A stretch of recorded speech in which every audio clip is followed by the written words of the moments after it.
Okay, let's talk a little bit about the geothermal energy.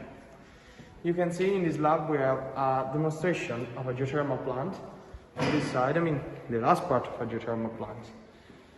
Because geothermal is actually the energy still trapped underground since the formation of our planet. In fact, we have two kinds of geothermal: nuclear power and the power that comes from the steam created by the magma pools underground. But we're gonna just talk about the second type. Okay, there are two kinds of geothermal plants mainly used. One is a dry steam one, where the steam gets pushed directly in the turbines. Very inefficient, very expensive to maintain, and it has some pretty good disadvantages. The other kind is the binary cycle one, and it's much better and even less expensive, because even though the building is more expensive, the maintenance is very efficient. Here we can say that these are steam pipes, so the steam is carried all the way to this pipe, okay, you can see, to some safety valves right here, and then to a valve, a normal one.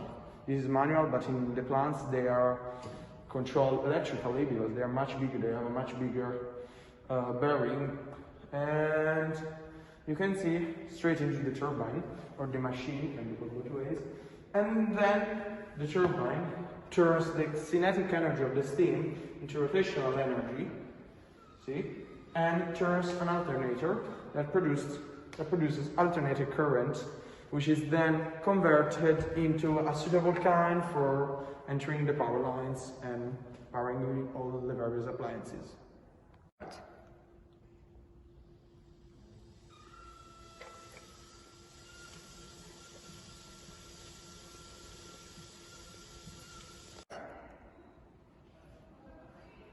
Okay guys, here we can see a condenser. How is a condenser made? Basically, a condenser, or heat exchanger, is a pipe that is curved over and over again to increase the surface area, to basically allow the water or the steam or the hot fluid that's put inside to get rid of its heat, or to better say, transfer to a fluid around it. This one contains both steam in the inside and water on the outside. And if one of these is used in a geothermal power plant, and it has the shape of those big cooling towers that you see that resemble a nuclear central, it allows you to recover up to 90% of the water vapor that you use in the machines, or that you use to heat the fluid that you put on the machines, and then direct it once again underground, reducing a lot the risk of, ground movement or a water pool finishing. And so yeah, I think it's very important, and I have to add that in the past years, cooling towers were built up to 70 meters high and all in concrete, thanks to a new technology, basically where we force the steam into the tower with a fan and cool it with water. We have reduced the height of those towers in the new generation plants to 7 meters. And that means a much lower cost, because to recover from the cost of an old kind of cooling tower, you have to run the central for about 40 years. And also we have greener centrals and are less, disturbing to the view.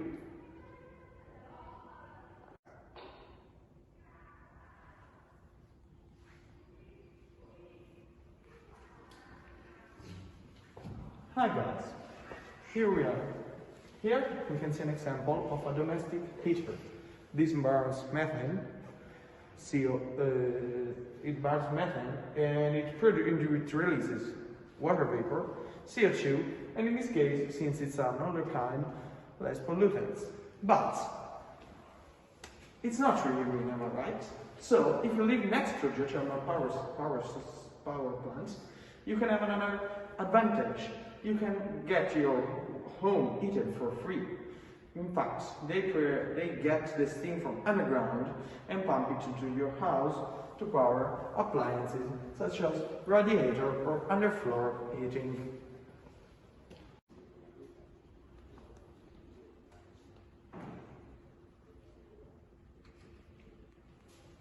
But using geothermal and other renewable sources can't by itself solve the climate crisis that we're having. So let's see other ways we can improve it. Oh.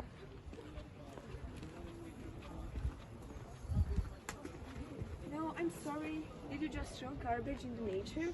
You can't throw garbage wherever you want. You have to wait until you find a bin or a dumpster or throw it to a recycling bin to help the world.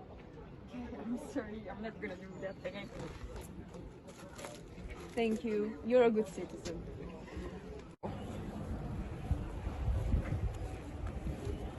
Hi, sorry to bother you, but why don't you try using something greener instead of this non-reusable plastic bag and stick up with a fabric bag?